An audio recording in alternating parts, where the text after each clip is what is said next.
Have you ever found yourself just staring at a blank page, wondering how in the world you're going to translate months of really complex work into a report that somebody can actually understand?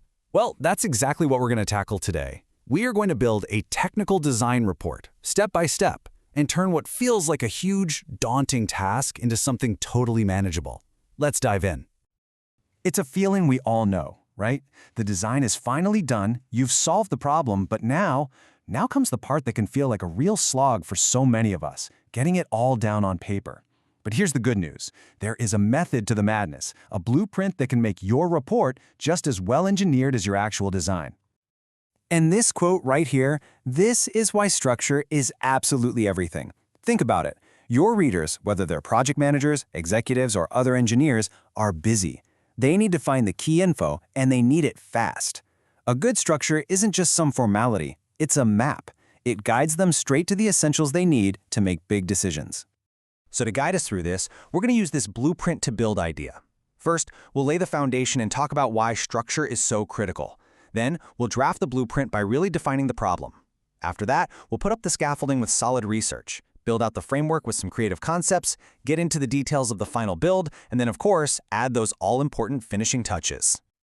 Okay, first up, the foundation. A great report structure, it's not just about following a bunch of rules. It's a seriously powerful tool for clear communication. It's the thing that ensures all of your brilliant work gets the attention and, the understanding it really deserves. Let's be real for a second. Think about how you read reports. You probably don't start at page 1 and read every single word. No way. You jump from the summary to the conclusions. Maybe you scan for a specific chart. You're hunting for the key takeaways. Your report has to be designed for exactly that kind of reading, with clear signposts that lead people to your most important findings, no matter what path they take to get there. All right, with our foundation solid, it's time to move on to the blueprint. Before you can even think about designing something, you have to deeply, truly understand the problem you're trying to solve. And that always starts with listening to the customer. So this is where every great design begins. A raw, totally unfiltered list of what the customer wants.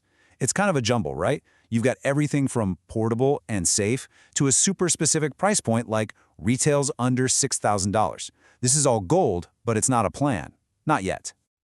And boom, here's the transformation. We take that messy list and we turn it into a structured, organized plan. Now what's really fascinating here are those weighting factors. See how user-friendly is at 0.49? That's clearly the #1 priority. This process is how we turn those vague customer wishes into concrete design objectives that are going to guide every single decision from here on out. Now it's time to put up the scaffolding. This is the research phase, where you go out and gather all the info and materials you need to really inform your design.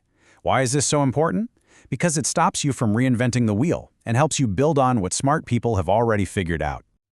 Okay, this is the detective work phase. You're digging into existing research. You're hunting through patents to see what's already been invented. You're checking industry standards to make sure everything's safe and compliant. And, of course, you're sizing up the competition.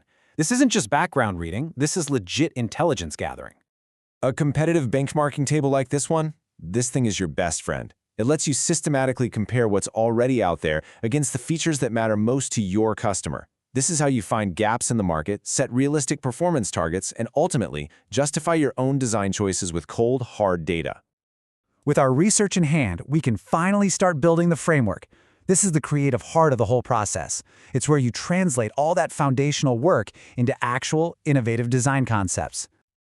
So how do you put structure on creativity? Well, you use a tool like this, a morphological chart. Just think of it like a mix-and-match menu for your design. For each key function, like power source or mobility, you brainstorm a bunch of different ways to get it done. Then you can literally trace paths through the chart, combining different ideas to systematically explore hundreds of potential designs. It's a seriously powerful way to spark some real innovation. And this is a really crucial point. The goal here is not to just pick a winner from your first list of ideas. No, it's a process of combining the best parts of different concepts, refining them, and working together to develop the absolute strongest design possible. The final design is often a hybrid, way better than any single idea you started with. All right, let's get to the main event, the build. This section is the culmination of all your hard work. This is where you document the final, detailed design with enough specifics for someone to actually manufacture it, cost it out, and assemble it in the real world. This is where it all comes together. You're not just describing what the design is. You're explaining how it works, how to build it, how much it's going to cost, and you're providing the detailed drawings to make it all happen. And at the very heart of this section is one absolutely essential document, the Bill of Materials. A bill of materials, or a BOM, is basically the definitive shopping list for your design. As you can see here, it itemizes every single component, from a big steel leg down to a tiny stainless steel pin, including the quantity, the material, and even the vendor. This document is the bedrock of manufacturing, of procurement, of cost analysis. Without a good BOM, your design is really just an idea. So your design is detailed, it's documented, but we are not done yet. The finishing touches are what take a report from good to great. We're talking about the executive summary and proper citations. These are the keys to professionalism and, most importantly, to credibility. The executive summary is, without a doubt, the most read part of your entire report. You have to nail it. So start by clearly stating the problem. Then, highlight your most important findings. Follow that up with clear, actionable recommendations. And finally, wrap it up by summarizing the project's overall impact. Keep it short, keep it persuasive, and get right to the point. Next up, credibility. If an idea isn't yours, you have to give credit where credit is due. A really simple and clean way to do this is with parenthetical citations.